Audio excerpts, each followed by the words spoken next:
दोस्तों, आपको पता है बॉलीवुड के बड़े सिंगर बादशाह हेलो ऐप पे लाइव आए थे। और यही नहीं, इसके अलावा अनुपम खेर, रितेश देशमुख, ईशा गुप्ता और भी बहुत सारे स्टार्स अपने फैंस के साथ हेलो ऐप पे लाइव चैट किया। अगर आप अपने फेवरेट सेलिब्रिटी का लाइव सेशन मिस नहीं करना चाहते तो अभी जाइए और डाउनलोड करिए hello app and search #hello live पे मिलो to see your favourite celebrity live everyday.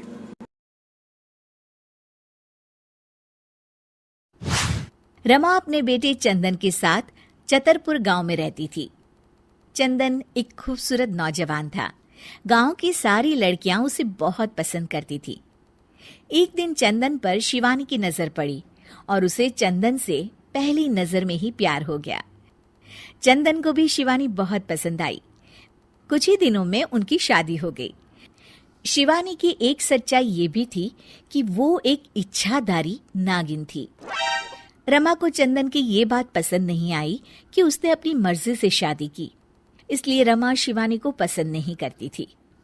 बहू, मैं सत्संग में जा रही हूँ, तो घर का सारा काम संभाल लेगी ना?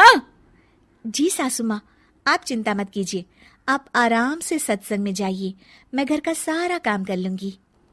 हाँ तो ठीक है, सारे काम निपटा लेना। बर्तन धो देना, कपड़े भी पड़े हैं वो भी सुखा देना, और घर में फिनाइल वाले पोछे से सफाई भी कर देना।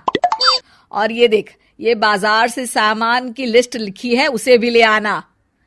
हाय, शिवानी मन ही मन बोलती है, इतना सारा काम, बाप रे, बहुओं को क्या ये सारे काम करने पड़ते हैं।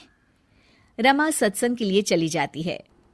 शिवानी झाड़ू लेकर आती है और फिर सोचने लगती है, अब जब बहू बनी हूं तो इंसानों की तरह ही मुझे सारी जिम्मेदारियां निभानी चाहिए।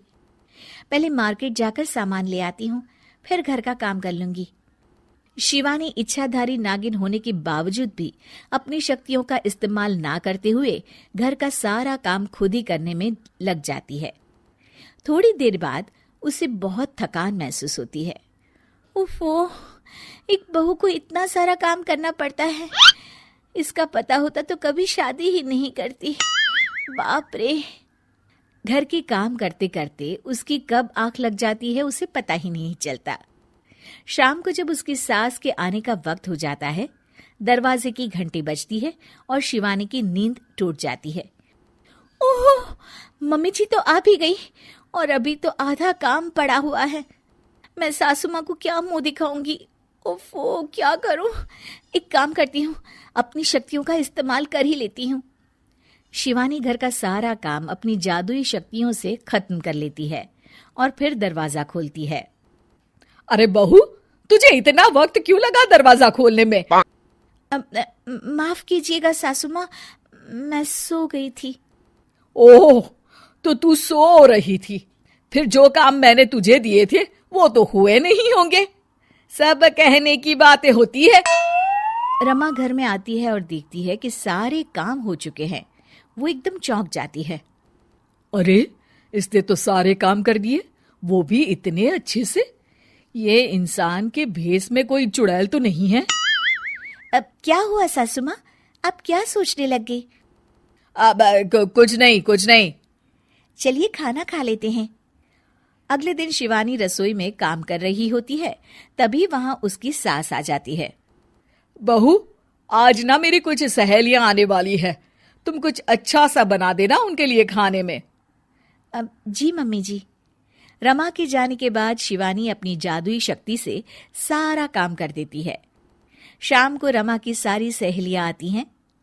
अरे रमा, अपनी बहू से तो मिलवा। रमा शिवानी को बुलाती है। शिवानी बहुत ही सुंदर थी। रमा की सारी सहेलियां उसे देखकर चौंक जाती हैं। अरे रमा, तेरी बहू तो बहुत ही सुंदर है। अपने बेटे के लिए चुनकर बहू ढूंढी है तूने। ये लीजिए, आप ये कचौड़ी खाइए। रमा की सभी सहेलियां खाना खाती हैं और उन्हें खाना बहुत पसंद आता है। अरे वाह भाई वाह, रमा मान गए तुम्हारी बहू को, कितना अच्छा खाना बना लेती है। उस दिन पूनम की रात होती है और शिवानी घर के कामों में इतनी उलझी रहती है कि उसे याद ही नहीं रहता कि हर पूनम की रात को वो अपने असली रूप में आ जाएगी। वो रसोई में काम कर रही होती है, तभी उसका असली रूप सामने आने लगता है। शिवानी ये देखकर घबरा जाती है। हे भगवान, मैं तो भूल ही गई थी कि आज पूनम की रात है। बाहर तो सासू माँ और उनकी सहेलियां आई हुई हैं। अब मैं क्या करूं?